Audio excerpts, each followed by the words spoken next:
जिन्हें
पापी लाई सरा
समस्त गोपियों की श्री रूपा श्री महाराज की ताई उधर से फोन उठा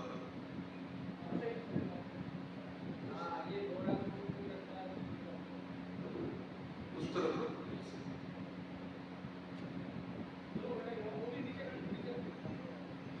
ओम ज्ञानतिमिरन्धस्य ज्ञानञ्जनाशलाकया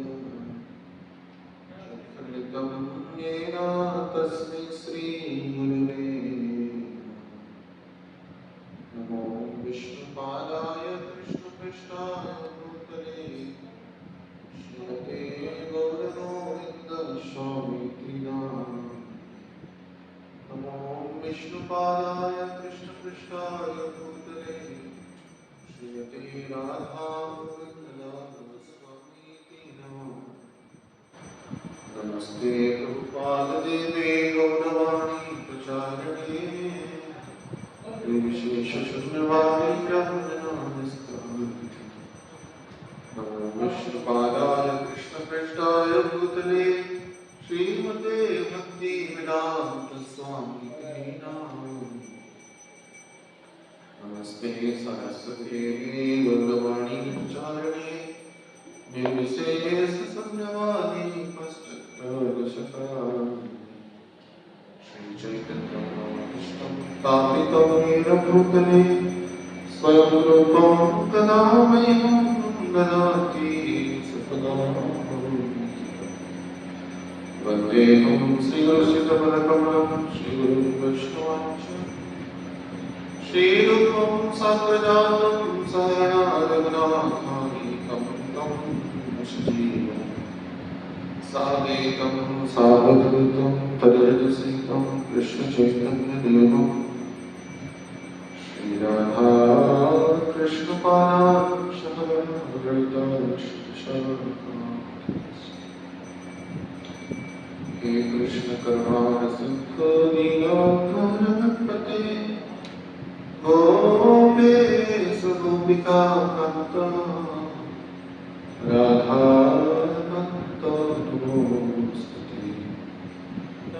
कांचन गौरंगी राधे वृंदावनेश्वरी वृषभानुसुते देवी प्रणमामि वाञ्छाकल्पतरुभ्यश्च कृपासिन्धुभ्येव च पतितानां पावनेभ्यो वैष्णवेभ्यो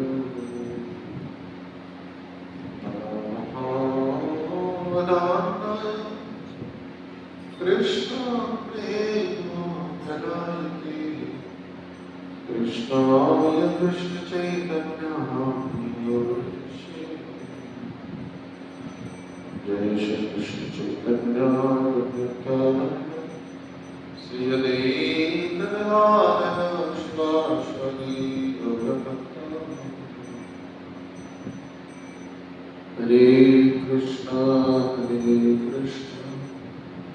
कृष्ण कृष्ण हरे हरे हरे राम राम राम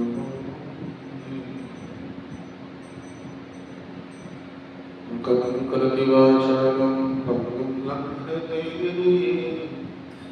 यत्र पादं वन्दे श्रीगुरुं परमानन्दम्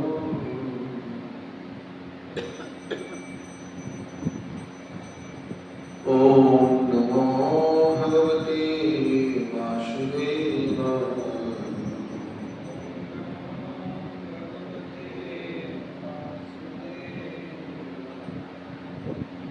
ॐ नमो भगवते वासुदेवाय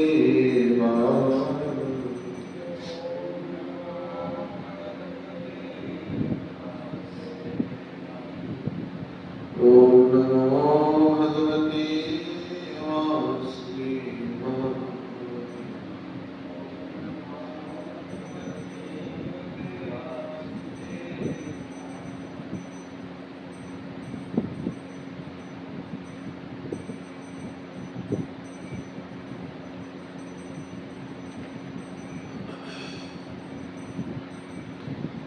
हरे कृष्ण। श्री श्री राधा वल्लभ अष्ट सखी वृंद गुरु सखी समस्त मंजरीगण समस्त गोपियाँ समस्त आचार्य श्रील प्रभुपाद महाराज श्रील महाराज एवं समस्त वैष्णव के अपार कृपा करुणा से मानव जीवन के सर्वोत्कृष्टम फल सत्संग के माध्यम से श्रीधाम वृंदावन में राधा माधव अष्ट सखी वृंद के चरण सानिध्य में गुरु तत्व के चरण सानिध्य में हम सबको भगवान की मंगलमय चरित्र के संदर्भ में अवगाहन करने का परम अवसर प्राप्त हो रहा है। निश्चित रूप से यह हमारे लिए जीवन का नहीं है, अभी तो भगवान की कथा आचार्य की अपार कृपा करुणा है, जिसके फलस्वरूप हम यह दुर्लभ कृपा प्राप्त कर रहे हैं। तो अनेक समय से जो से कथा भागवत कथा हो रहा था, तब से ही यहाँ पर श्रीधाम वृंदावन में कथा चर्चा विराम लगा था अनेक कारणों से। पुनः वृंदावन में भी कथा होने वाला है, तो ये थोड़ा तब तक आगे पीछे रहेगा। तथा अन्य स्वास्थ्य दृष्टिकोण से कथा नहीं हो पाया था, परंतु अभी 3 वर्ष में आने वाला दुर्लभ जो संयोग है अर्थात पुरुषोत्तम माह है, वह 17 तारीख से प्रारंभ हो रहा है। कल अमावस्या है, तदुपरांत प्रतिपदा पुरुषोत्तम माह का पहला दिन प्रारंभ हो रहा है।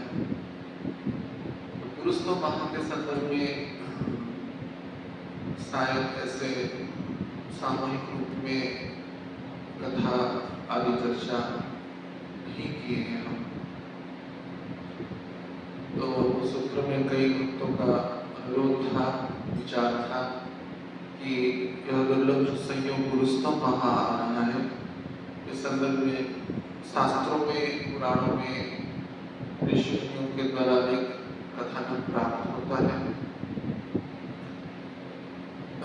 कभी सुखदेव गोस्वामी ने परीक्षित को कहे छंद रूप से यह अर्थात जो लुप्त हो गया, जो 18,000 श्लोक में ऐसा कई ऋषियों का मान्यता है। नवम स्कंद में यह कुछ भाग जो छूटा है अरे विलुप्त हो गया है। श्रीमद् भागवत 18,000 श्लोक से कुछ 14,000 कुछ श्लोक में प्राप्त है, ऐसा अनुमान है। कुछ श्लोक या कुछ अध्याय के क्रमों में पुरुषोत्तम माह की महिमा सुखदेव गोस्वामी परीक्षित महाराज को कहे थे, तो जो कि अभी विलुप्त है।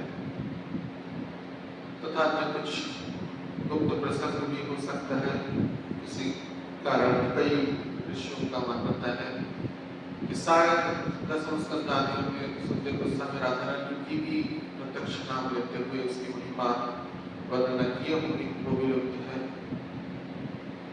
परंतु प्रत्यक्ष रूप में ब्रह्मनाद पुराणों में, तत्व पुराण में, स्कंद पुराण में, ब्रह्मवैवर्त पुराण में, ऋग्वेद में, महाभारत में, श्रीमद् वाल्मीकि रामायण में आदि ग्रंथों में पुरुषोत्तम मास की महिमा है। स्कंद पुराण में पुरुषोत्तम देव की 2 अध्याय की महिमा है, जो जगन्नाथ पुरुषोत्तम क्षेत्र की महिमा के क्रमों में भी यह वर्णना है। सबसे ज्यादा नारद ब्रह्मनाद पुराणों में यह वर्णना है। अलग अलग ज्यादा महिमायुक्त चर्चाएं हैं, कथायुक्त चर्चा द्रौपदी के पूर्व जीवन के संदर्भ में कथा है, बाकी महिमायुक्त चर्चाएं ही ज्यादा है। तो पहले हमको समझने की आवश्यकता यह है कि पुरुषोत्तमास क्या है। इसको मलमास भी कहा जाता है, अधिक मास कहा जाता है, ब्रह्ममास भी कहा जाता है, भगवत मास कहा जाता है, भागवत मास भी कहा जाता है और भक्ति मास भी कहा जाता है। क्यों यह भगवान के नाम से नामित हुआ और इसकी इतनी महिमा क्यों शास्त्रों में प्रतिपादित किया गया है? वास्तव में जितनी भी भगवत आराधना विषय वस्तु है, मनुष्य के जितने कर्म हैं, इस लोक में अर्थात 14 भुवन युक्त ब्रह्मांड में विशेष करके काल के क्रमों में यह परिलक्षित होता है। काल अर्थात समय, समय जो है सूर्य तथा चंद्र आदि की साक्ष्यों के आधारशिला पर दिन आते हैं, रात्रि आते हैं, मध्याह्न आते हैं, अस्तकाल है, अष्टप्रहर है और आज का जो समय चक्र है 24 घंटा का है, समय चक्र है। एक दिवस 12 घंटा का दिन, 12 घंटा का रात्रि, यह सब जगह में भूलोक से लेकर के ब्रह्मलोक पर्यंत और भूलोक से लेकर पाताल पर्यंत दिन होता है, रात्रि दिन किस आधार पर होता है? सूर्य के आधार। रात्रि भी सूर्य के आधार पर होता है, अर्थात सूर्य उदय हुआ तो दिवस, सूर्य अस्त हो गया तो रात्रि। नीचे लोग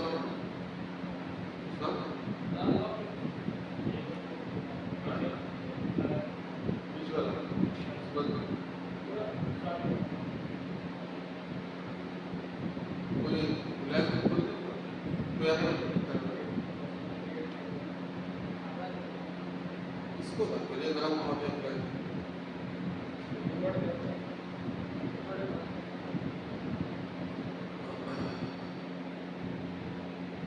तो सूर्य उदय और सूर्यास्त के क्रमों में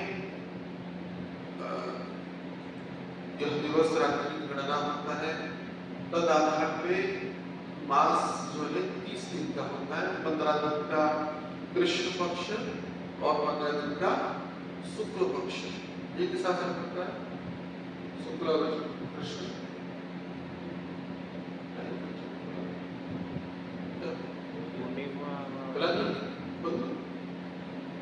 चंद्रमा क्या था? सूर्य और चंद्र। यशाकरेषु शब्द सकल ग्रहणाम राजा समस्त सर्वपति अशेष तेज। ब्रह्म संहिता में सूर्य के संदर्भ में कहा गया है और तात्विक विचारों के क्रमों में सूर्य और चंद्र जो है भगवान के चक्षु, यशाकरेषु सविता, भगवान के चक्षु। इस संदर्भ में स्कंद पुराण में यह भी कहा गया है, पुरुषोत्तम देव जो जगन्नाथ जी हैं उनकी आंख में पलक नहीं, क्योंकि वो आंख में पलक डाल देंगे तो संसार में नष्ट हो जाएगा। तो सूर्य चंद्र अगर रहेगा नहीं, उसकी गतिविधि चलेगा नहीं, फिर संसार में खाद्य ही उत्पन्न नहीं होंगे। क्योंकि कई चंद्रमा के आधार पे चंद्रमा जो है पकाता है, अमृत तत्व लाता है और बुद्धि तत्व जो है सब्जियों में, फल में, अनाज में वो सूर्य लाता है। यद्यपि यह व्यावहारिकता में देव है, अर्थात देवकोटि में आते हैं। 12 आदित्य, 12 प्रकार के आदित्य, एक्चुअली एक सूर्य नहीं, 12 सूर्य है, रुद्र 11 है और चंद्रमा 51 है। तो 51 प्रकार की चंद्रमा है, उनमें से प्रमुख सोम है जो कि चंद्रलोक के अधिपति है।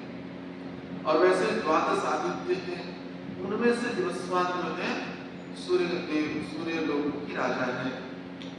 और रुद्र 11 रुद्र है, उनमें प्रमुख जो शिव है वो माने संहार के देवता है और भगवान के गुणावतार भी। ऐसे अलग अलग मरुदगण कितने हैं? 49 मरुद। वायु जो हम लेते हैं ऑक्सीजन, विज्ञान में कहता है ऑक्सीजन, जबकि 49 प्रकार की वायु, 49 प्रकार का वायु की आज समय की जो मनुष्य है वो भागवत बनाने कैसे 49 थे मरुदगण जो है। हाँ, तो उस आधार पे उनकी कार्यवाही शक्ति है और भूलोक में विशेष करके मनुष्य को यह आवश्यकता होता है। तो काल बहुत महत्वपूर्ण है। काल के आधारशिला पे ही यह संसार गतिविधि संपन्न होता है। भगवान भी काल को लेकर के ही आते हैं, यद्यपि वो काल से परे हैं, लेकिन भूलोक में जब अवतरित होते हैं भय प्रकट कृपाला दीन दयाला कौशल्या हितकारी, लेकिन कैसे आता है? मध्य दिवस अग्नि शीत ना घामा, मध्य दिवस था न शीत था न घाम था। ऐसे काल को लेकर के कृष्ण चंद्र भी मध्यरात्रि में आते हैं, रामचंद्र मध्याह्न अवसर में आते हैं, रोहिणी नक्षत्र हो गया, अमुक हो गया, सब विधि विधान के आधारशिला पे काल को लेकर आते, निर्दिष्ट वेला पे निर्दिष्ट समय पे आते हैं। इसलिए इस जगत में कहा गया कि समय बड़ा बड़ा समय बहुत बलवान है। अच्छे जो साधक होते हैं कोई भी क्षण को नष्ट नहीं करते, अर्थात समय के एक सेकंड को भी, फ्रैक्शन ऑफ सेकंड को भी कृष्ण चेतना से इच्छुक होकर के जो अतिवाहित नहीं करते अच्छे साधक जो होते हैं, अच्छे भक्त जो होते हैं। हमें सिर्फ भगवान की चेतना में, भगवान की स्मरण बंधन में, नाम रूप लीला चरित्रों में ही या भक्तों की नाम रूप लीला चरित्रों में ही निरंतर रहते हैं।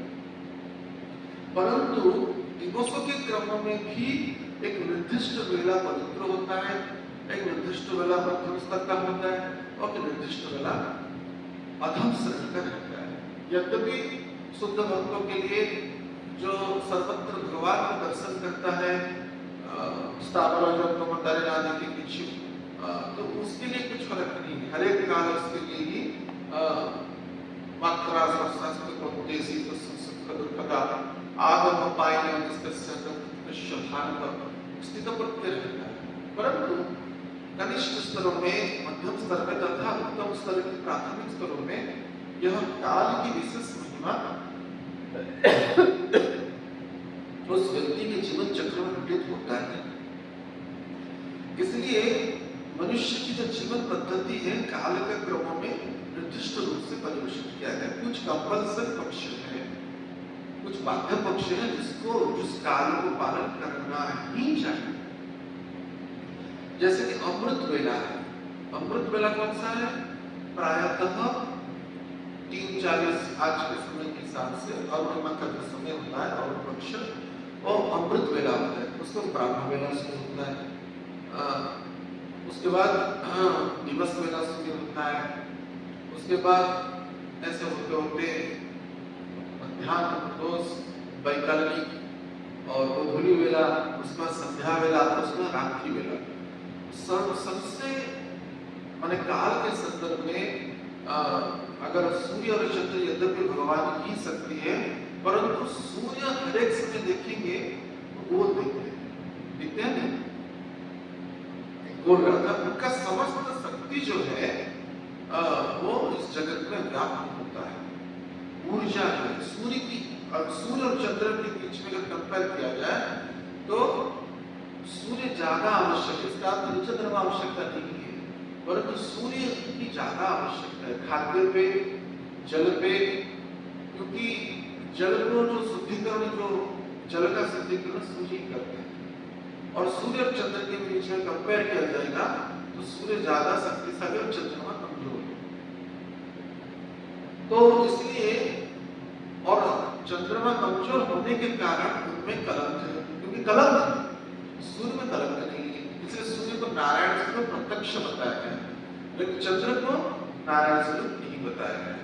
यद्यपि सूर्य चंद्र भगवान के चक्षु हैं, क्योंकि चंद्र में कलंक है।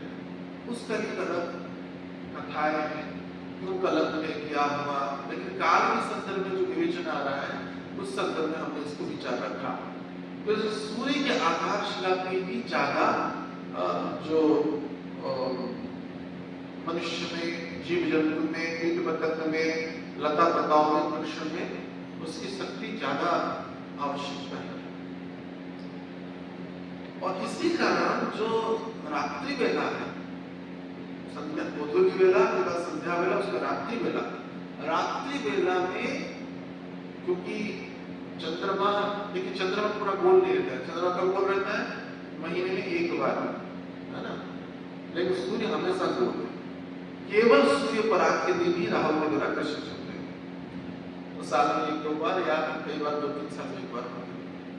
चंद्रग्रहण ज्यादा होता है, सूर्य पराग कम होता है, चंद्रग्रहण बहुत ज्यादा होता है। एक तो उनकी कलंक पक्ष वृद्धि होते होते जिस दिन पूरा कलंकित हो जाते हैं उस दिन का नाम कहा जाता है क्या, अमावस्या। अमावस्या में ही तांत्रिक शक्ति, तामसिक शक्ति सबसे ज्यादा व्याप्त रहता है। रात्रि बेला में और पूर्णिमा के दिन तंत्र शक्ति आदि क्षीण रहता है। सबसे ज्यादा तामसिक शक्तियों का जो प्रकाश और प्रभाव रात्रि बेला, और उस रात्रि बेला में भी जो डीप रात्रि अर्थात मध्यरात्रि सबसे ज्यादा खतरनाक होता है। तो जिसको तामसिक बेला कहा जाता है। तो क्या होता है, रात्रि बेला में जितने भूत प्रेत पिशाच आदि जो तामसिक शक्ति है वो भूलोक से भूलोक में आ जाता है, उनकी शक्ति संचालित हो जाती है और होते होते मध्यरात्रि तो बहुत बढ़ जाता है और अमावस्या के दिन सबसे ज्यादा बढ़ता है। तो इस पक्ष की गणना इसलिए जो विपरीत पक्ष जो विदर्भी लोग जो है चंद्र गणना के आधार पर वो ज्यादा उनका पांजी जिसको कहते हैं कैलेंडर चलता है, हमारा क्या सूर्य गणना के आधार पर चलता है। तो उसी क्रम में सूर्य जब संक्रांति में प्रवेश करते हैं, सूर्य हमेशा संक्रांति में प्रवेश करते हैं, अर्थात संक्रमण होते हैं। सूर्य का संक्रमण है लेकिन वो दृश्यमान है। महीने के आधा से एक दिन पहले प्राय 14 तारीख को संक्रांति आता है अंग्रेजी दिवस के हिसाब से। तो जो मेष राशि जो है, सूर्य मेष राशि में प्रवेश कर संक्रांति में जाता है, संक्रमण के क्रम में आ जाता है, लेकिन उनका संक्रमण परिलक्षित होता नहीं है। तो जिस माह में सूर्य संक्रमण नहीं होते हैं, 2 दिन जो क्रम है, संक्रांति 2 बार आता है, तो वह है अधिक मास। वो अधिक मास है, संक्रमण के क्रम में वो जाते नहीं, संक्रांति आता नहीं, तो लगभग। परंतु हर एक माह के देवता है, वास्तव में हर एक वस्तु में देवता है। पत्थर के देवता, जल के देवता, पर्वत के देवता, लता पताओं के देवता, वृक्ष के देवता है, कीट पतंग की देवता है, निमिष महाराज निमिष के देवता है। ऐसे हर एक प्रकार के देवता, अधिष्ठात्र देवता है, हर एक महा के देवता है। कार्तिक माह के देवता, मघानी की देवता, वैशाख ज्येष्ठ आदि के, आषाढ़ श्रावण आदि की देवता है, सबकी देवता है। अधिष्ठान अर्थात सबके इंचार्ज डिपार्टमेंट है, उसका अलग अलग महत्व है इस संसार में, अलग अलग इसकी विशेषता है। तो उसी के क्रम में हर एक माह के भी देवता है। उन माह में, उन मास में सबसे आषाढ़ कार्तिक, सब माह में कार्तिक मास सबसे श्रेष्ठ है, जिसको कि दामोदर मास कहा जाता है। भगवान दामोदर कृष्ण को, भगवान कृष्ण को यशोदा मैया दूध में बांधे थे। श्रीमती राधा रानी तमाम वृक्ष में भगवान कृष्ण को मालती के लता में बांधे थे। प्रेम के वसंत स्वयं भगवान बंधित हुए थे, जिसको काल भी बांध नहीं सकता है, वो काल से परे भगवान को प्रेम से बांधा गया, इसलिए कार्तिक पवित्र है। और सूर्य की गतिविधि के आधारशिलाओं में भी ना ज्यादा गर्मी होता है, ना ज्यादा ठंडा होता है, कृत्रिम वस्तुओं की कम आवश्यकता होता है। कार्तिक माह आता तेल, पंखा, लाइट, एसी जो भी है उसकी सबसे कम आवश्यकता होता है। और अनाज उत्पन्न की अंतिम स्थिति होता है। भगवत में अनाज करते यद्यपि भगवान समृद्धि के आधार पे, धन धान्य में पूजा प्रतिष्ठा आदियों के आधार पे गीता में किस मास का सबसे पवित्र कहा है? माने पुरुषोत्तम योग में, विभूति योग में, मगहन मार्गशीर मास, वो सबसे विभूति योग में भगवान अपना विभूति कहते हैं, क्योंकि स्वर्ण रूपी अनाज उसमें उत्पन्न होता है पत्र निकलने के लिए। तो इस प्रकार के काल की विविध गणना शिला पर समय चक्र को माने डिवाइड किया गया है। उस सूत्र में महा मास के क्रम में वर्ष एंड होता है, विराम लेता है, वैशाख से मतलब शुरू होता है। तो अधिक जो गणना चक्र की जो सूर्य गणना के क्रमों में जो जितना दिवस रह जाता है, ऐसे बकाया उसको रख दिया जाता है, गणना के संदर्भ में कहा जाए। और रहते रहते रहते रहते जो 30 दिन करीब हो जाता है वह महाधिक मास का है। तो इस बार 17 मई से शुरू हो रहा है, कितना था? 15 जून, 15 जून ना, एंड 15 जून तो यह अधिक मास आ रहा है। ऐसे जोड़ा आषाढ़, और अर्थात जब अधिक मास आषाढ़ की महीना आता है 2015 में का, उसमें जगन्नाथ जी का श्री विग्रह का नवकलेवर होता है। जो दारू ब्रह्म भगवान का नवकलेवर होता है, इसमें एक महीना एक्स्ट्रा मिलता है, जिसका में दारू का संग्रह होता है। शंख चक्र गदा पद्म आदि विविध मांगलिक चिन्हों से अलंकृत होते हुए जो नीम, कड़वा नीम, मीठा लगता है वो पत्ता, और चंदन वृक्ष के समुद्र दिव्य वृक्ष हो जाता है। उस वृक्ष की दिव्य काष्ठ के द्वारा भगवान जगन्नाथ जी का विग्रह निर्माण होता है, जो कि 2015 में हम सबके सामने निर्वाहित हुआ था। तो इसलिए अधिक माह की विविध महिमा अलग अलग सूत्र में अलग अलग जगहों पे प्राप्त होता है। तो जब सब माह के देवता हैं, अधिष्ठात्र देवता हैं, तो अधिक मास जब पड़ा, प्रारंभिक स्थितियों में कालचक्र के क्रम में अधिक मास आया, तो अधिक मास के अधिष्ठात्र देवता कोई बने। लौकिक विचारों के क्रम में यह जो बात है गुप्त है, इसलिए प्रायतः इसको मल मास मल है, जबकि अमल मास है, ये मल नहीं है। जहां पे भगवान पुरुषोत्तम इसके अधिष्ठात्र देवता में, किसी की सूर्य है, किसी की चंद्र है, किसी के अलग अलग अलग अलग देवता है, परंतु पुरुषोत्तम मास अर्थात मल मास या अधिक मास का देवता स्वयं कौन है? जो स्वयं भगवान है। अधिष्ठात्र देवता कौन है? स्वयं पुरुषोत्तम भगवान। पुरुषों में उत्तम अमर चरित्र जिनका है, उत्तम श्लोक जिनको कहा गया है, उत्तम श्लोक में जिनको प्रार्थना वंदना किया गया है, वह पुरुषोत्तम देव इसके अधिष्ठात्र देवता है। पुरुषोत्तम देव अर्थात कौन? पुरुषोत्तम कौन है? स्वयं भगवान नारायण है, या स्वयं भगवान कृष्ण है, राम है, ये पुरुषोत्तम है, जगन्नाथ जी है। तो जब सबने इस माह को मलमास के क्रम में उसको लेने के लिए उसको स्वीकारे नहीं, तो वो बड़े दुखी होंगे।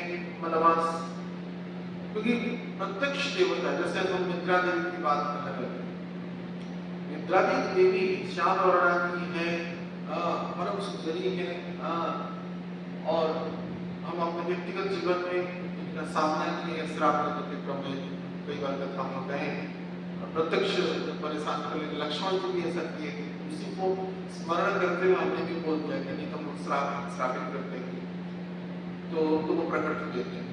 लक्ष्मण देवी को भी जो 14 साल ये निद्रा को त्याग दिए थे, और अर्जुन का भी मुख्य होता था, इसलिए उनका नाम क्या है? गुड़ाकेश। गुड़ाकेश जो निद्रा को विजय कर लिया। तो लक्ष्मण तो स्वयं अनंत भगवान की स्वरूप थे, शेष भगवान के अवतार हैं। तो भगवान राम और सीता जी वनवास के लिए गए, माता सुमित्रा बोली कि तुम प्रणाम करने के लिए जब आए, अनुमति लेने के लिए आए, तो मेरे अनुमति लेने की आवश्यकता ही नहीं, मैं तुम्हारा माँ हूँ, सीता जी तुम्हारे माँ, राम तुम्हारे पिता, सुमित्रा जी, निरंतर उनकी सेवा करना ही तुम्हारा कर्तव्य। तो लक्ष्मण जी भगवान की सेवा के क्रम में वो निरंतर ही निद्रा को त्याग की सुरक्षा, रात्रि में शासकों का उपद्रव रहता है, जंगल आदि में ज्यादा रहता है, घने जंगल में, तो उनकी सुरक्षा में निरंतर चित्रकूट में तथा अन्य दंडकारण्य आदियों में भी या पंचवटी आदियों में भी निरंतर, जहां पे भी इवन लंका में भी लक्ष्मण निरंतर सुरक्षा में थे 14 साल तक। तो इसी क्रम में उनका इंद्रजित कोई वरदान था जो 14 साल प्रसाद को और निद्रा का त्याग होगा वही तुम्हारा वध कर सकता है। तो इन्होंने त्यागा था जितेंद्रिय, तो निद्रा की कैसे देवता है, प्रसाद की भी देवता है, खाद्य खाने की जठराग्नि में अग्निदेव की पाचक का मुख्य कारण है। जो मलमास को कोई लिया नहीं, मलमास में तो ये वर्जित मास है या निष्कासित मास में उसे कोई मांगलिक कार्य नहीं हो सकता, ना शादी हो सकता है, ना विवाह हो सकता है, ना व्रत हो सकता है, ना गृह प्रवेश हो सकता है, केवल श्राद्ध कर्म ही हो सकते हैं। श्राद्ध कर्म के अतिरिक्त अन्य कोई भी क्रम रुस्तम मास या मलमास में वर्जित, अर्थात कोई भी लौकिक क्रिया अर्थात जीवित क्रिया, जन्म मृत्यु जरा व्याधि मृत्यु के छोड़ करके, मृत्यु को तो कोई रोक नहीं सकता, मलमास में जा सकता है। तो उसी क्रम में तेरी भी आएगी तो श्राद्ध भी होगा, तो नेक्स्ट ईयर तो 1 साल के क्रम में श्राद्ध क्रियाएं भी होंगे, अर्थात जन्म मृत्यु जरा व्याधि मृत्यु रूप क्रियाओं के अतिरिक्त अन्य जितनी भी क्रियाएं हैं जो संस्कार है, कितने संस्कार है?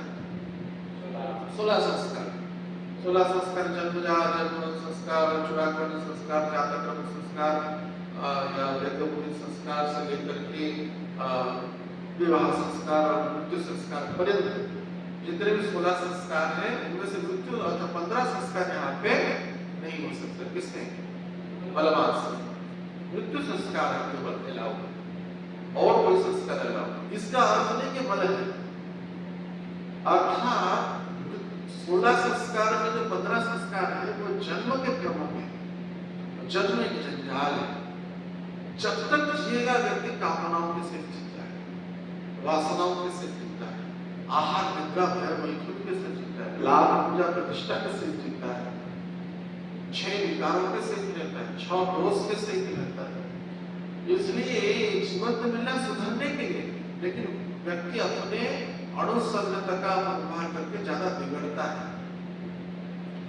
तो इसे बिगड़ने वाला जो संस्कार है, जी रहा है तभी तो चूड़ा काटना है, चूड़ा को काट करके पाप काटा जाता है, अर्थात झूठ को काटा जाता है। तो ये सब संस्कार जो है वर्जित किया गया है, अर्थात लौकिक संस्कार, भौतिक संस्कार, जागतिक संस्कार या लौकिक कर्म, जागतिक कर्म, सांसारिक कर्म, पारिवारिक कर्म इस माह में वर्जित है। तो यह माह हमको परिवार से ऊपर उठने का प्रेरणा देता है, यह माह हमको शरीर से उठने का प्रेरणा देता है, यह माह हमको भौतिक आसक्ति से उठने का प्रेरणा देता है, लौकिक संबंधों से तिरोहित होने का प्रेरणा देता है। क्यों? इस माह में न पिता का देवता है, ना माँ का देवता है, और पुरुषोत्तम भगवान इसके देवता है। भगवान पुरुषोत्तम कृष्ण राम नारायण इसके देवता हैं, जगन्नाथ जी इसके देवता हैं। तो इसलिए लौकिक कर्म यहाँ पे वर्जित है, पारिवारिक कर्म वर्जित है, सांसारिक कर्म वर्जित है, परंतु आध्यात्मिक कर्म का मूल उत्प्रेरक तत्व इस माह में अर्थात पुरुषोत्तम भगवान के क्रमों में यह प्रतिपादन होता है। तो इसलिए जब ये दुखी हो गए मलमास, उनको कोई स्वीकार नहीं, जिसको कोई स्वीकारता नहीं उसको कौन होता है?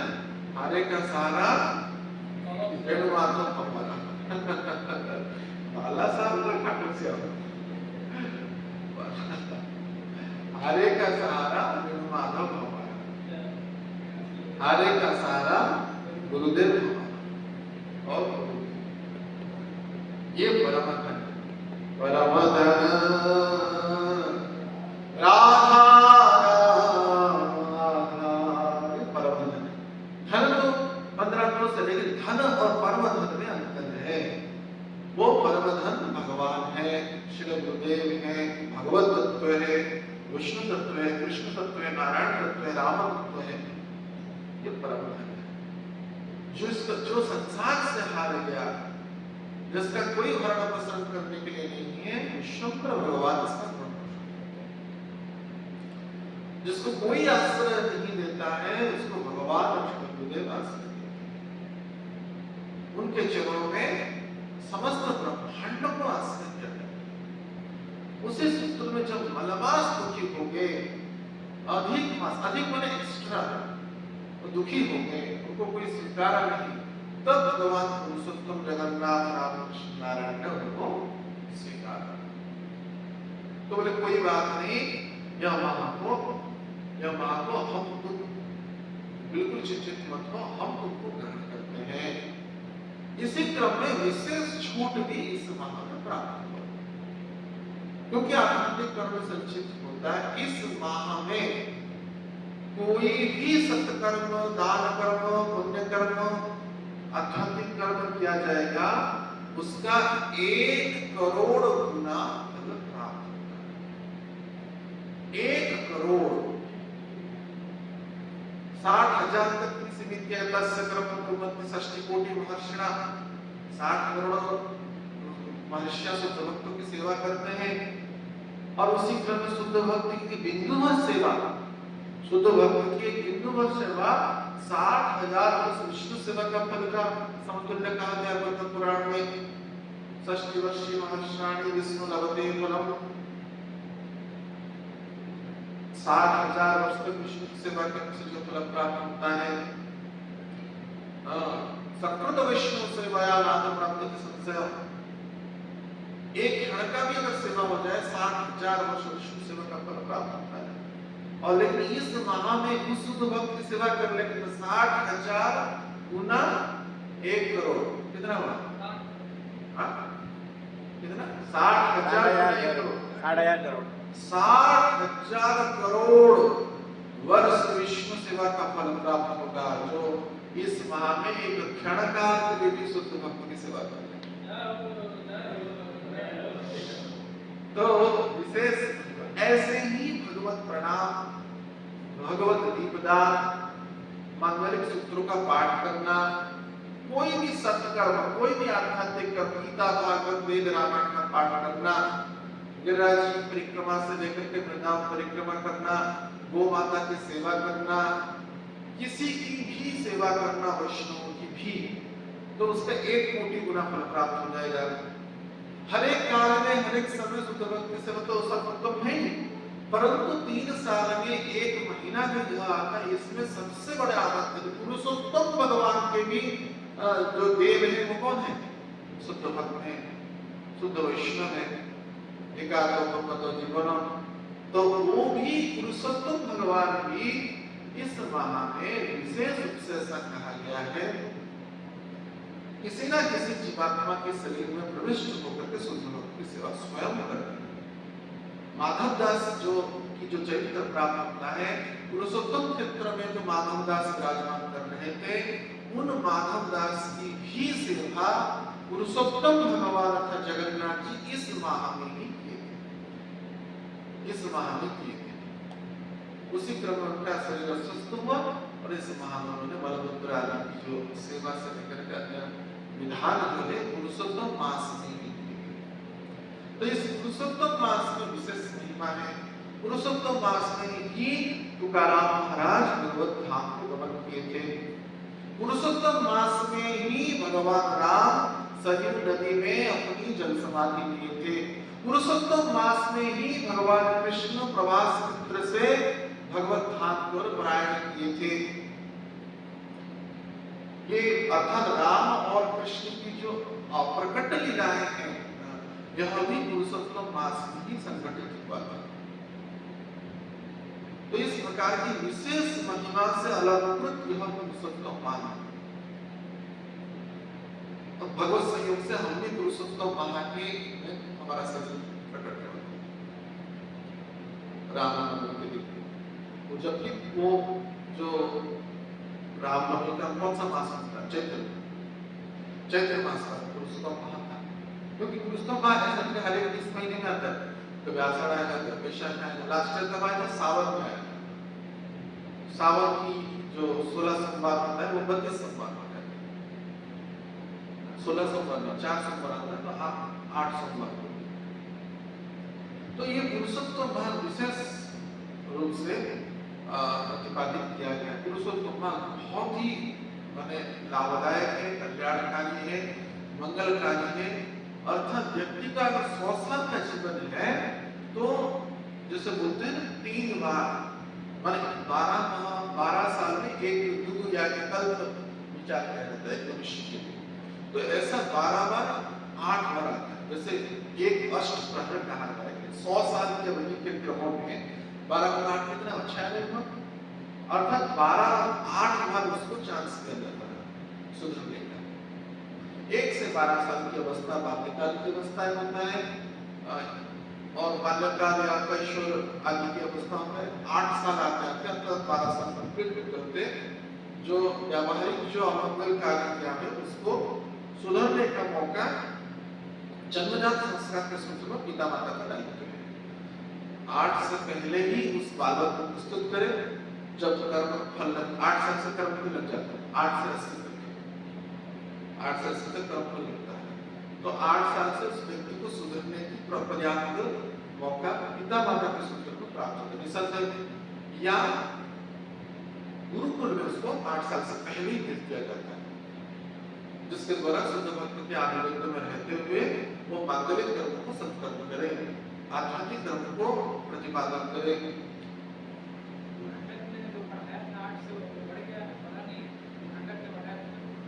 नहीं वो 6 है ना, 6 था शायद 8 हुआ 11 साल पता नहीं, मुझे स्मृति नहीं है। नॉर्मली हम सुने हैं कि 8 से 80 के कर्म फल लगता है। शास्त्र में ऐसा बताया। हाँ एक तो एक स्टोरी है अणुमांडव ऋषि का। अणुमांडव ऋषि का लेकिन तो 6 से 8 हुआ या 8 से 11 जिस पर वो देखना पड़ेगा जो भी है। लेकिन नॉर्मली जो पूर्वोक्ति क्रमों में जो संस्कार आदि होते हैं यज्ञ संस्कार, उसको गुरुकुल में व्यक्ति को टीनेज आता है भेज दिया जाता है। अगर 5 साल में भेज दिया जाता है, 5 से 20 साल तक रहता है, 15 साल उसको गृहस्थ आश्रम में प्रवेश करता है। जिस समय विकास में प्रवेश करता है, जैसे अंग्रेजी में टीनेज जिसको कहते हैं, तब तक वो गुरु के शरणागति में आ जाता है प्रत्यक्ष, और वो उस जीवन में सुधर जाता है। माने गलत क्रियाओं में गलत बंधन संपर्क में जाता है। तो इसलिए काल मोक्ष की बड़ा महत्वपूर्ण 12 गुना 8 6 है। तो अष्ट प्रहर जैसे कहें एक दिवस में 24 घंटा का अष्ट प्रहर में 3-3 घंटा का एक प्रहर डिवाइड किया गया है। वैसे ही जीवन चक्र को माने 8 अष्ट भागों में विभक्त किया गया है। पहला भाग का जो लास्ट 4 साल उस सुधरने की संस्कार पिता माता से प्राप्त होता है, गुरु से प्राप्त होता है। और नेक्स्ट अर्थात 12 साल के बाद तो मेन पहला जो 12 साल से 12 प्लस 12 24 वो सबसे डेंजरस समय होता है। कन्या हो या पुरुष हो, बिगड़ने का जो समय है विशेषकर कामादिक क्रियाओं में संपृक्त होते हुए इस अवस्था में ही ज्यादा व्यक्ति का जो चरित्र का निर्माण, व्यक्तित्व का निर्माण, चाहे वो धन पक्ष में जाए, व्यवसाय पक्ष में जाए, या नौकरी चाकरी के पक्ष में जाए, या भौतिक पक्ष में जाए, सब इसी जो 12 से 22 साल का एज है या 12-24 तब इस अवधि का जो संग्रह है भक्ति है जो भी संचित किया है वो ज्यादा कार्यशील होता है 12 से 22 साल का आयु में।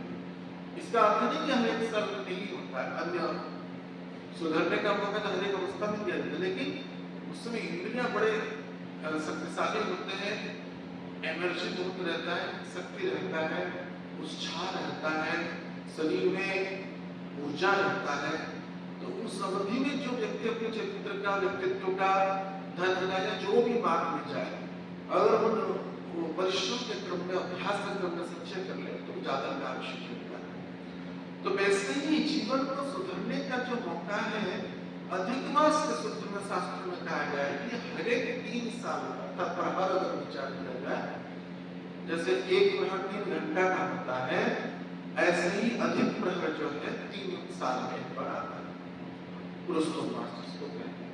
अर्थात जब से ज्ञान शक्ति आया, जागृत शक्ति आया, जो भी गलत कर्म हो गए, क्रियाएं हो गए हैं, त्रुटि हो गई है, या महत्व अपराध छोड़ के अन्य अपराध, सेवा अपराध, नाम अपराध, नाम अपराध, जो भी अपराध होता है वो सब इसमें सुधर जाएगा, एक मौका मिल जाता है रीचेकिंग करने के लिए, जिसको कहते हैं सिंहावलोकन। सिंह चलता है पीछे देखता है, सिंहावलोकन करने का मनुष्य को अवसर दिया जाता है। मृत्यु को प्राप्त किया जाता है, इसलिए मृत्यु केवल देखती है 13 दिन के अंदर जो भी संपर्कीय लोग कुछ भक्ति या आचरण करे, उसके निमित्त तो गीता पाठ से रामायण तक, 13 दिन के ब्राह्मण भोजन, वैष्णव भोजन तक, तो वो उसको देखे जाता है। उसके बाद ही हर एक साल उसको दिया जाता है, एक दिन जिस दिन वो मरा था, उसके बाद भी हर एक समय 1 महीना दिया जाता है, 15 दिन दिया जाता है, जिसको कहते हैं पितृपक्ष। भगवान ने इसलिए करुणा सिंधु कहा गया, इतना पाप कर्म मनुष्य करने के उपरांत भी जीते जीते तो अनेक अवसर देते ही हैं। जैसे कार्तिक माह में बहुत हो सकता है, माघ मेला में माघ स्नान की महिमा है, वैशाख स्नान की महिमा है, अलग अलग माह की अलग अलग महिमा है। सबसे ज्यादा कार्तिक माह की महिमा है, उनमें से भी साल में कुछ समय दिया गया सुधरने का। उसके बाद न सुधर पाए 3 साल में एक बार किया जाता है, वो है अधिक मास, पुरुषोत्तम मास है। मलमास के संस्कृत मलमास कहता है, वास्तव अमल मास है, क्योंकि पुरुषोत्तम पुरुषोत्तम भगवान इसके देवता है। तो इसको भगवान, सर्वोपरि भगवान ने इसको स्वीकारा है, भगवान ने स्वीकारा है, जिसको भगवान ने स्वीकारा वो महिमा मंडित है। साधुओं की, सन्यासियों की, भक्तों की महिमा क्यों है? क्योंकि भगवत चरणों से वो लगता है, भगवान ने उनको स्वीकारा।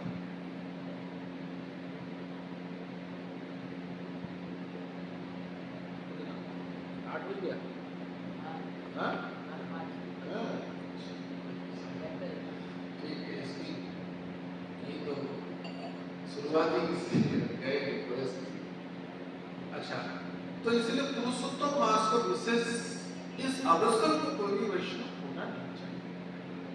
ध्यान रखने योग्य बात है कि पुरुषोत्तम मास में नाम अपराध लगता है, धाम अपराध लगता नहीं, सेवा अपराध लगता नहीं, ये विशेष छूट। कार्तिक माह में लगेगा, मगर महीने में लगेगा, लेकिन पुरुषोत्तम मास केवल महावैष्णव अपराध या शुद्ध भक्तों के चरणों में अपराध छोड़कर अन्य अपराध सब माफ तथा अनंत जीवन से जो नाम अपराध किया है, नाम अपराध किया है, सेवा अपराध किया है, या अन्य साधारण अपराध किया है, या पाप किया है, उसको परिपूर्ण रूप से नष्ट करने का एक परम सूत्र मलमास, अधिक मास, अनंत जीवन से।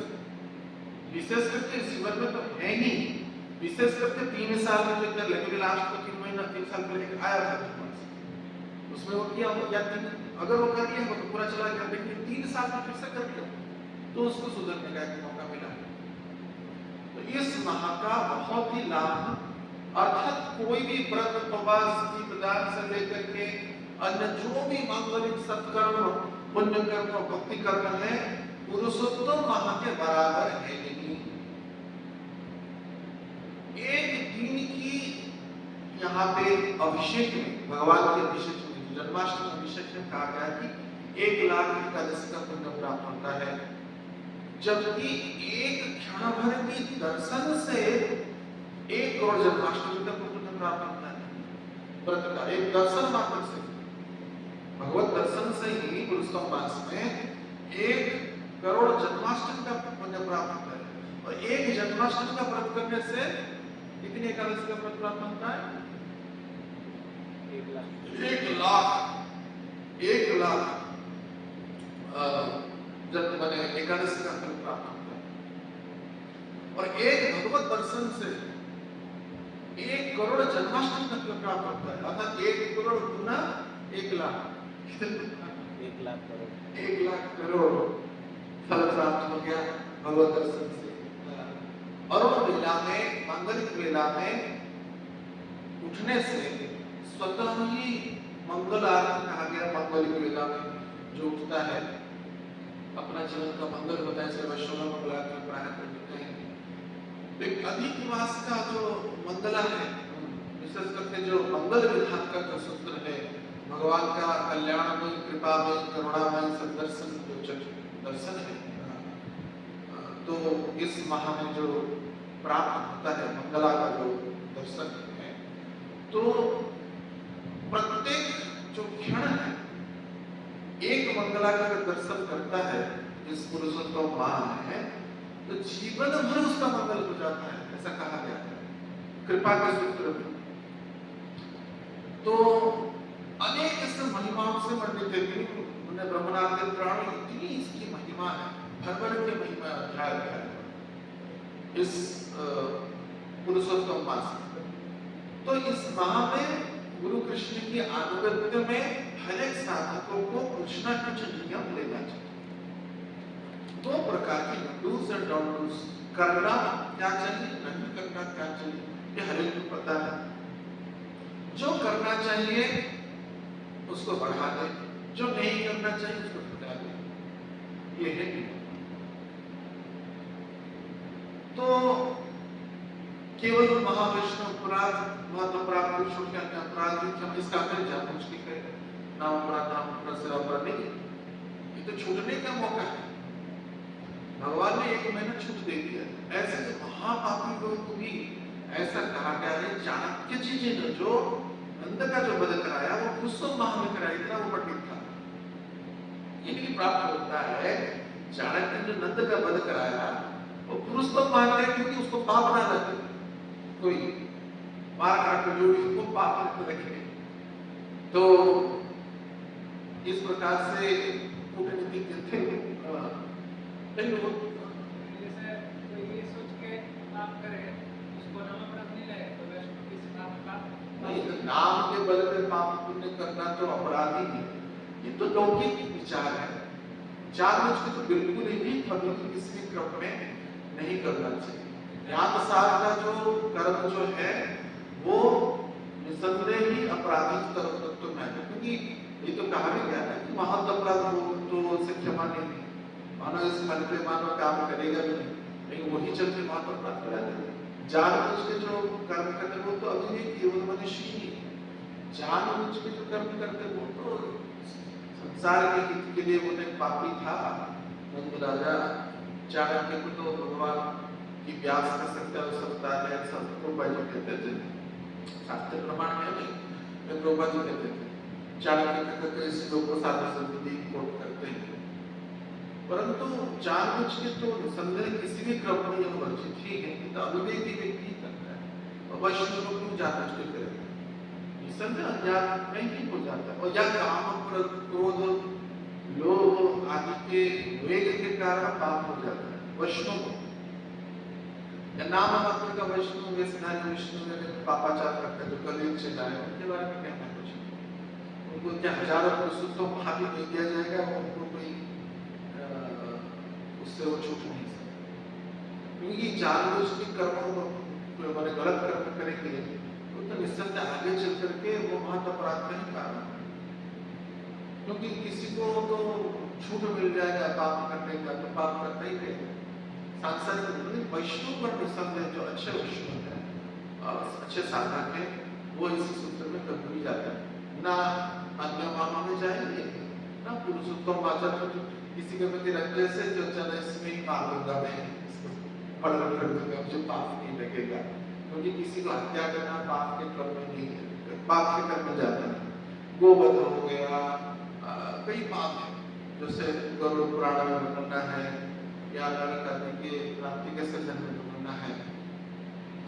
पाप कर्म में तो कोई भी वैष्णव या साधारण जो व्यक्ति भी जाता नहीं किसी भी क्रम में, तो इसलिए जानबूझ के तो कभी भी इसमें जाना ही नहीं चाहिए, किसी भी क्रम में, किसी भी काल पक्ष में।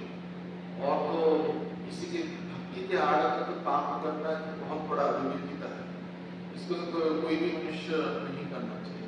इसका अर्थ नहीं शास्त्र पुराण इसको अलाउ कर दिया, नाम के बल पे सब चला जाए। गुरुपद निगमन करने से भी कहा गया कि सबसे बड़ा पाप गुरुपद निगमन है एक दृष्टिकोण से, तो नाम के बल पे भी चला, इसका अर्थ चलो गुरुपद निगमन कर लेंगे, उसका नाम कर लेंगे, ये तो कोई बुद्धिमत्ता से है। या कोई भी पाप कर ले नाम के बल पे, इसके तो नाम अपराध है, नाम के बल पे पाप और पुण्य करना भी अपराध है। नाम अपराध है ना, याद से जानबूझ के कोई वैष्णव के चरण में अपराध, नाम अपराध के क्रम में वैष्णव अपराध में आ जाएगा कि गुरु की आज्ञा का अवज्ञा करना नाम अपराध है, तो मानो नाम अपराध ग्रहणीय नहीं है। गुरु ने बोला कि 16 भला जप करने के लिए, तो कर नहीं पाया किसी क्रम में, तो वो नाम अपराध समझ में गया। इसका अर्थ नहीं गुरु की आज्ञा को ही द्वेष करेगा तो उसका भक्त का चरण में अपराध हो गया। तो उसकी दृष्टिकोण जो है, क्योंकि नाम अपराध में अनेक उसका विश्लेषण किया जाए नाम अपराध को, तो वैष्णव अपराध में आ जाएगा ऐसे क्यों नहीं आएगा? तृतीय नंबर अपराध ऐसा नहीं, गुरु की आज्ञा अवज्ञा करना तृतीय नंबर नाम अपराध है, जबकि वैष्णव अपराध नहीं। गुरु की अवज्ञा करना एक व्यापक सूत्र में, नियमावली के सूत्र में वहां पे कहा गया, प्रत्यक्ष आज्ञाओं की, विशेष आज्ञाओं की अवमानना के रूप में यहाँ पे नहीं चर्चा किया। नाम अपराध में अगर चर्चा किया जाए वो भी विशेष चर्चा हो सकता है। गुरु ने बोला कि हाँ चलो सेवा कर दी, गया वो वाला है, वो वाला अवज्ञा है, तो इसका अर्थ नहीं गहित कर्म कर बैठे और तो वो गुरु अवज्ञा जो साधारण आज्ञा है, प्रमाद के कारण छूट गया, आलस्य के कारण छूट गया, और या पूर्व के अभ्यास के कारण जन्मजात कर्मगत ज्ञान संस्कार के क्रम में छूट गया, उस सब के चक्कर। तो इस प्रकार से जो पुरुषोत्तम मास में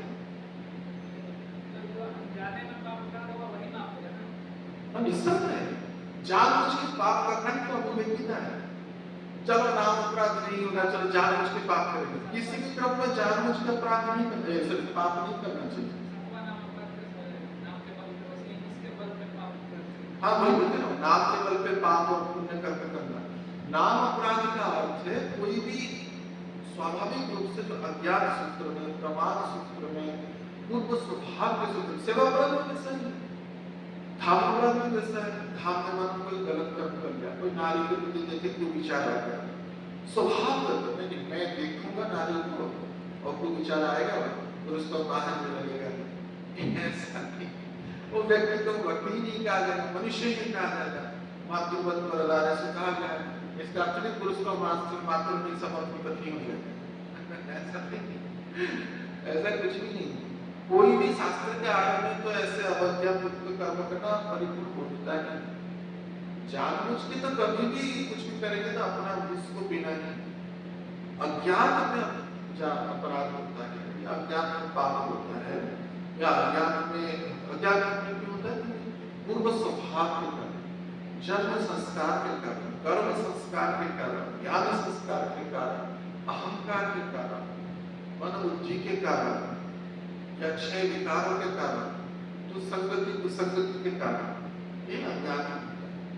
कोई भी मनुष्य जानबूझ के तो पाप नहीं करता है, पापी तो पापी करता है, तो उनको पैसा है, बाप के बल पे धन लाएगा, चोरी करना, लूट करना, खरीद करना, मिथ्या बोलना या कपट करना आदि जो पापी लोग करते हैं। यहाँ पर वैष्णव के समाज में चर्चा है, ऐसा नहीं पापियों को कोई आह्वान है कि पुरुषों पास में करना। यद्यपि चाणक्य का जो कर्म है वह देश हित के, स्वराज के लिए, जो तत्कालीन राजा था बाधा हो रहा था, उसी क्रम में, उसी के चक्कर में उन्होंने विचार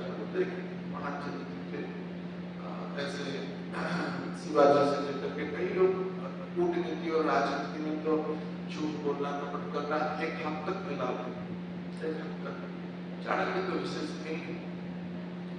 तो इस प्रकार से निसंदेह इस पुरुषोत्तम मास के आड़ में इस प्रकार की अज्ञानता नहीं होना चाहिए, जानबूझ के पाप हो। ये सब सभी हम सबको सावधान होना चाहिए। चलो सेवा अपराध नहीं होगा, दर्शनार्थी कर्तव्य सो ही जाते, सेवा अपराध नहीं, भगवान को स्नान कराएंगे। तो ये आदत नहीं होना चाहिए। अज्ञात में, ज्ञात में किसी भी प्रकार का पाप और अपराध होता है, आगे चल करके उसका जीवन का अंत ही कर लेता है। जो जानबूझ के अपराध करेगा, त्रुटि करेगा, पाप करेगा, वो मनुष्य ही, वो तो पशु से भी नहीं। पशु भी जानबूझ के क्या करेगा, कुछ मनुष्यों को तो जानबूझ के करेगा तो अपना ही आनंद है। तो इस प्रकार से पुरुषोत्तम मास का विशेष आदर हम सबको करना चाहिए। इसमें विशेष विशेष नियमों को लेना चाहिए। विशेष गुरु कृष्ण के अनुगत्य में उसे अनुमति लेते हुए जितना संभव हो सकते तो मानव ये नहीं भी उपाय बहुत कठोर भी ना व्रत ले जो जिसके पालन ना कर पाए, या ना भी ले, सबसे उत्तम व्रत कहा गया है कि हमारा नाश ही जगत का नाश होता है। एक चिंगारी ही संपूर्ण घर को आग लगा सकता है। तो सबसे बड़ा चिंगारी जो है अपने जीवन का है वो विकार। विकार को दमन करना या विकार को परिप्रकाश न करना, विकार के शिकार न होना, यही जीवन का सर्वोत्कृष्टतम नियम है। और विकार का नियंत्रण का गुरु कृष्ण की विधि विधान से ही। मैं आज से मीठा नहीं खाऊंगा तो मीठा नहीं छूटेगा, मैं आज से सोऊंगा नहीं तो सोना छूटेगा, मैं आज से जीऊंगा नहीं तो जीना छूटेगा। अब आत्महत्या करके पुनः जीवन मिलेगा, जीवन का चक्र है। तो इसलिए ऐसा कुछ क्रिया करे, ऐसे तो एकादशी व्रत करना, जल त्याग, जल त्याग, मिष्टान्न त्याग आदि त्याग संबंधी जो विषय वस्तु है वो अनेक जीवन को त्याग सकता है कोई, तो वो लेकिन हर एक चीज गुरु कृष्ण के प्रतिविधान होना चाहिए। जब सनातन गोस्वामी रथ के चक्र के नीचे अपने जीवन को समर्पित करना चाहे तो महाप्रभु चैतन्य महाप्रभु ने शरीर तुम्हारा नहीं रहा है। हमेशा हर एक संदर्भ में हम सब साधन को विचार करना चाहिए कि यह शरीर भी हमारा है, यह प्राण हमारा है, सब कुछ होता है।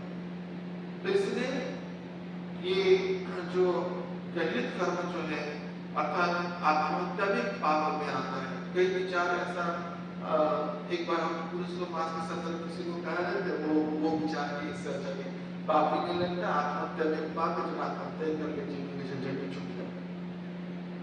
तो वो विधान जीवन ऐसे सामूहिक सूत्र में भगवान के द्वारा प्रदत्त है और आश्रित भक्तों का जो जीवन है गुरु के चरणों के अनुगत्य में सेवा के संपन्न के लिए उनको प्राप्त हुआ है।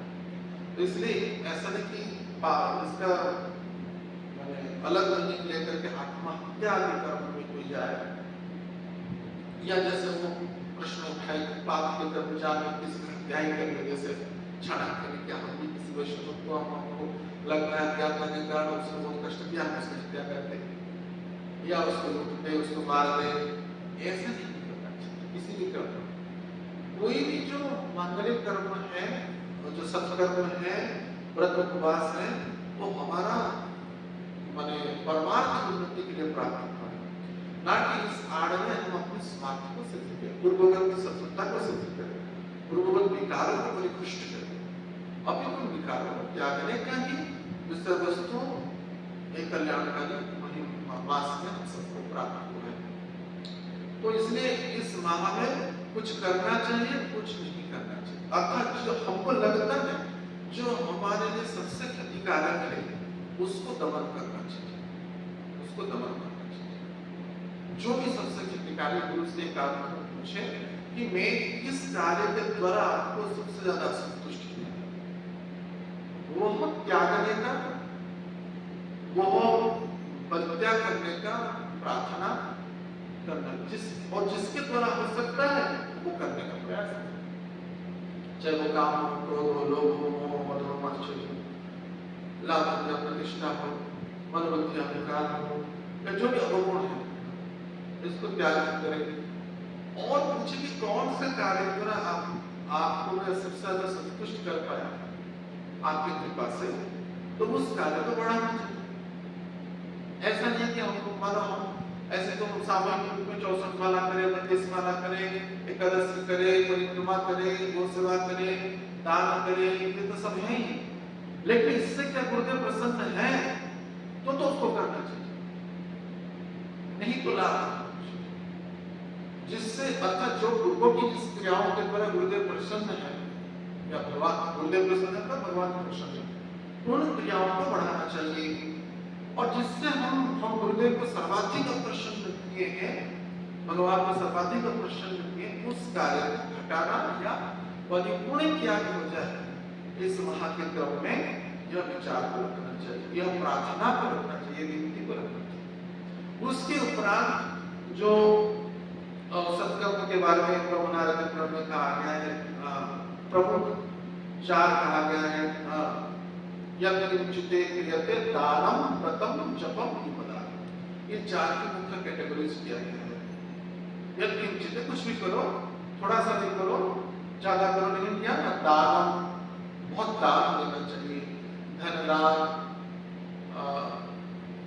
विद्या दान, उसके बाद या क्षमा दान। हम अपने कई भी जीवन में किसी घटना को भूलते हैं, किसी के साथ बात हो गया, विवाद हो गया, कलह हो गया, झगड़ा हो गया, इस सबको दान कर देना चाहिए। अर्थात क्षमा दान बहुत बड़ा दान होता है। भूल जाओ, छोड़ो कल की बातें, कल की बात बुरा नहीं तो भूल जाना चाहिए। तो सफल जैसा दान में। और व्रत, कोई व्रत ले, एकादशी व्रत से लेकर के परिक्रमा व्रत हो गया, माने ये 4 मुख्य कैटेगरी जो यहाँ पे है, जप और दीपदान। उसमें कहा गया है, माने पहला सबसे ज्यादा लाभ होता है दान, उसके बाद सबसे ज्यादा लाभ होता है व्रत, उसके ज्यादा लाभ होता है जप, और सब उसके बाद लाभ होता है दीपदान। दीपदान सबसे आसान तरीका है, क्योंकि दान करना सबके लिए संभव है भी। धन का दान करना करे तो बहुत उत्तम ही है। क्षमा दान करना तो चाहिए, लेकिन क्षमा दान करता नहीं, भूल नहीं पाता है द्वेष के कारण, अहंकार के कारण। लेकिन इसको करे, व्रत करे, जप करे और दीपदान में बहुत ज्यादा इसकी महिमा है। दीपदानम कृतम पुरुषोत्तम तुष्टयम अज्ञानम सज्ञानम इष्टप्रदायकम, ऐसा कहा जाए। दीपदान पुरुषोत्तम महा में दीपदान करना बहुत ही लाभदायक है। दोनों टाइम दीपदान करें, मुहूर्त में और संध्या वेला में। और ज्ञान से ज्ञान इष्टप्रदायकम, परिपूर्ण ज्ञान उत्पन्न कराने वाला यह दीपदान होगा। कैसे दीपदान प्रसिद्ध है, तुलसी की काष्ठ में शुद्ध देसी गाय का घी प्राथमिकता है, नहीं तो तिल का तेल, ऐसे ही और एक तेल के बारे में बताया, मुझे पता भी नहीं क्या तेल है। मैंने अतः निकृष्ट मैंने जैसे कहा कि किरासिन में क्या अगर दीपदान करता है तब भी कर जाए, अर्थात निकृष्ट से निकृष्ट तेल भी यूज किया जा सकता है। हरा मोबिल जो नहीं, सरसों जो नहीं, अर्थात दीपदान, अर्थात यहाँ पे क्योंकि सेवा अपराध कट गया ना, नाम अपराध या नियम सब कट गया, अर्थात उत्तम तो है ही शुद्ध देसी गाय के घी से करे, लेकिन किसी के पास अवेलेबल नहीं है, धन का अभाव है, व्यवस्था की कमी है, ऐसा कहा गया है। आचार्य कुछ कहते कागज में भी अगर अग्नि लगा करके दिखा दे तब भी दीपदान न कर, इतनी महिमा है। मैंने कुछ भी कर, कैसे भी कर दे, कैसे भी कर दे, अज्ञानता में कर ले, ऐसा कहा गया है शास्त्रों में कि एक बंदर था, पुराण में कथा है, उसको मास में एक बंदर था, उसके मुंह में फोड़े हुए थे, तो फोड़े हुए ने कुछ खा नहीं पाया, और उसमें जो बसंत ऋतु में पुरुषोत्तम माह पड़ा था, बसंत ऋतु में सब फल फूल खिल जाते हैं, इतना जंगल फलों से भरा था, तब पर ये फल बहुत प्रिय होता है बंदरों को, तब पर भी नहीं खा पा रहा है, उन्हें फोड़े हुए चल रहा है नशीलापन से कारण, तो पकड़ करके गुस्सा से वृक्ष से ऊपर से नीचे डाला, करके मंदिर में से डालते हैं। तो तुम्हें इसका इतना सत्कर्म का दान, अन्नदान का फल लग गया उसको। फल माने अन्न, जितने पशु पक्षी थे नीचे जो ऊपर पर नहीं चढ़ पाते थे वो लोग सब खाने लगे, पूरा वृक्ष को खाली कर दिया। तो पूरा पुरुषोत्तम माह में जब पानी पी के रहा, क्योंकि थोड़े हो गए थे, दुबला पतला हो गया, सोच रहा था मैं कभी भी मर जाऊंगा शायद, और थोड़ा खाए तो इतना चलता। एक महीने भर आज एक वृक्ष के ऊपर चढ़ा, कल दूसरे वृक्ष पर चढ़ा, तीसरे दिन तीसरे वृक्ष पर चढ़ा, और गुस्सा से पूरा क्रोध पूरा चिड़ा क्रोध मन में वो फलों को उतार करके नीचे से ढाल रहा था।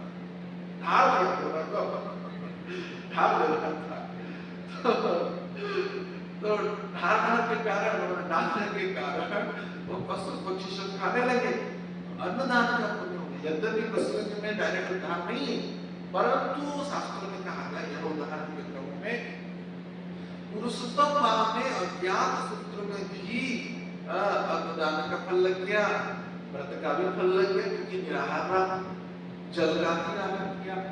तो उसी क्रम में इसको पुण्य प्रताप प्राप्त हुआ। एक क्रम में वो इंद्र बन गया। तो इंद्र में जब बन गया तब इतना पुण्य था, इंद्र का आसन टिक नहीं रहा था, सिंहासन वायु नहीं लगा था।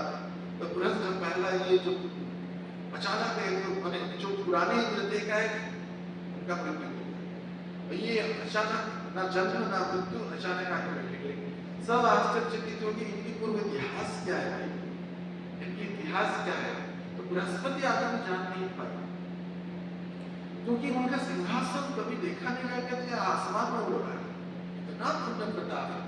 तो सब कुछ जो देवताएं थे बृहस्पति आदि जाकर के शिव जी से पूछे। शिव जी बोले हमको जरूरत नहीं है, कौन है इतिहास हमारे तो कोई अलग दूसरे ब्रह्मांड से आ गया क्या।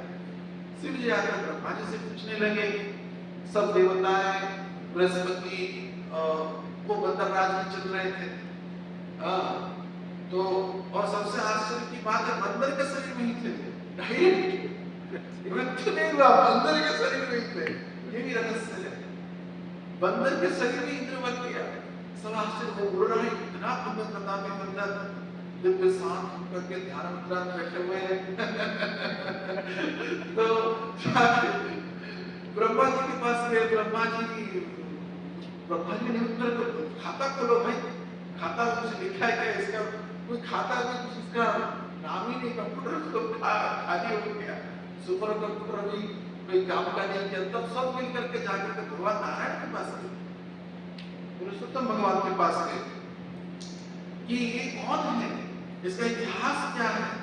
बंदर के शरीर में इंद्र बन गया ये, और इसका सिंहासन जमीन में न टिके, ये आसमान में उड़ रहा है, ऐसा कौन सा रहस्य है।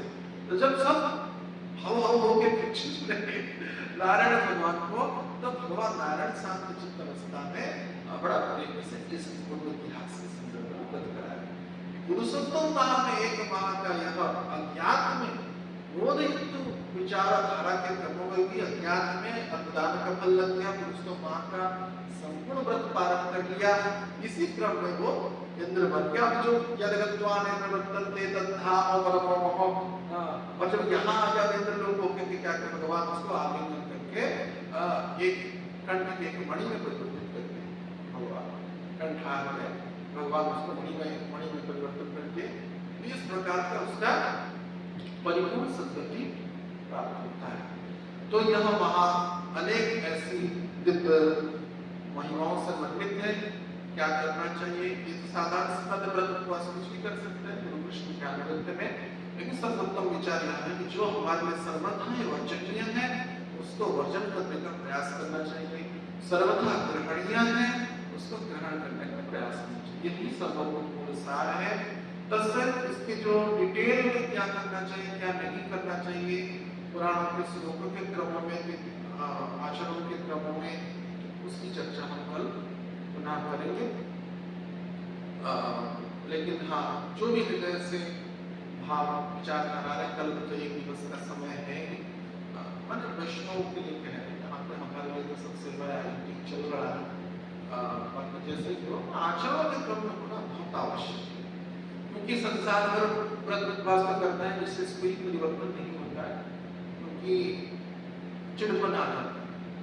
व्रत उपवास से ज्यादा चिड़पन, भूखा आदि रहने का विचार, खिदार्थ रहने का, तुमने उसे बंदर में चिढ़ाया, तब क्या तुम्हें चिढ़ हो रहा था? क्योंकि उसके शरीर में रोग था। कहीं हम कोई वैष्णव को चिढ़ते हैं, क्रोध करते हैं, या सेवा को लेकर के चिढ़ते हैं, खिदार्थ रहने का, यद्यपि हम इसके विरोधी नहीं, लेकिन हम ज्यादा उत्साह नहीं देते खाद्य छोड़ने का, जो अर्थात प्रसाद छोड़ने, क्योंकि कर पाए बिना शांत चित्त होकर के परमात्मा विचारों में रहते हुए, प्रभाव संजय रहते हुए, क्षुदा का कोई कर पाता है? कुछ कर समस्या नहीं, निसंदेह, लेकिन निकालों को आदि को त्याग करना चाहिए, क्योंकि यद्यपि पाप रहित अपराध रहित माना है, परंतु प्रारंभ होता है तो धीरे धीरे महत्व अपराध भी नहीं होता। महत्व अपराध नहीं लगता, लेकिन वैष्णव बारंबार वैष्णव अपराध में कहा, किसी वैष्णव के चरणों में अपराध होते हुए ही बाद में महत्व अपराध का कारण होते हैं। इसलिए हमको उस आधारशिला पर अपने व्यक्तित्व, चरित्र और अपने आचरण, अपने विचार, सर्वोपरि गुरु कृष्ण की प्रसन्नता के आधार पर ही हम सबको कोई भी जीवन का नियम लेना चाहिए, वनवास का नियम हो या कार्तिक माह का या अपने एकादशी व्रत परिक्रमा का कोई भी। सखी अनुगत्यता ही भजन होता, नहीं तो सब उत्पाद। तो ऐसे सबको प्रयास करना चाहिए गुरु कृष्ण की आज्ञा आकांक्षा पर। कुछ भी ना कर पाए गुरु कृष्ण की चरणों में शांत चित्त होकर के कुछ भी सेवा करना ही हो ही जाता है, तो वो निसंदेह हमें गौरव होना फलदायक होगा। लेकिन दान जब मतलब दान व्रत, दान व्रत जब दीक्षा, ये चार प्रमुख कैटेगरीज किया गया है। उसकी भी अनेक सूक्ष्म कैटेगरीज हैं, लेकिन प्रमुख इन चारों को बताया गया है। दीपदान से सहज यहाँ पे सुविधाएं हैं, हम सबसे दीपदान करेंगे सुबह हरे कृष्ण महामंत्र के सहित 17 तारीख से और संध्या में राधिकाष्टमी सभी। हाँ, या अगर कुछ अगर परिणाम आएगा से तो वो भी कर सकते हैं। लास्ट से 3 साल पहले, हाँ, और सुबह जो पुरुषोत्तम अध्याय का गीता का जो पुरुषोत्तम योग है उसका भी पाठ करेंगे। ऐसा हम कर रहे हैं अनेक वर्षों से, तो पुरुषोत्तम महा में उसको करेंगे। बाकी जो भी गृहस्थ भक्त हैं इसको सुन पा रहे हैं, उससे वो भी अपने हिसाब से, अपने सामर्थ्य शक्ति काल के हिसाब से ज्यादा धामवास करने का चेष्टा करना चाहिए इस माह में, जो वृंदावन से बाहर रहते हैं, और प्रयास करें कुछ भी समय धामवास हो, ज्ञान हो या कोई भक्ति कर्म हो। हम सब तो रह रहे हैं निरंतर, हम अखंड पुरुषोत्तम मास का माने मुख्य संन्यास का नियम लेते हैं हर एक वर्ष कार्तिक माह में, जब से वृंदावन में रह रहे हैं। तुलसी माला का नियम कई वर्षों से है, लेकिन इस बार शायद आश्रम में तुलसी का मैं पहले बार ऐसा हुआ, तो इधर नोएडा में भी जो थे तभी तुलसी अपने अनुभव के साथ करते थे। तो भगवान भगवान को भी तुलसी का माला, मेरा नियम कार्तिक माह में भी रहता है, उसका माला नहीं रहता है, एटलीस्ट हम तो कुछ नहीं कर पाते। तो ये वो भी आप सबके माध्यम से ही करते हैं, तो इस बार शायद हमने कुछ व्यवस्था किया तुलसी माला का संयोजन लेकिन होगा। तो कल उसकी सविशेष चर्चा न करेंगे, और भी कोई किसी का प्रश्न हो या जो निबंध कल छोड़ देंगे वो लोग कभी कुछ नहीं आधार कल रविवार है, शनिवार, अगर कल पूर्ण नहीं होगा तो रविवार को भी उसको करके 3 दिन में विराम करेंगे पुरुषोत्तम माह की चर्चा।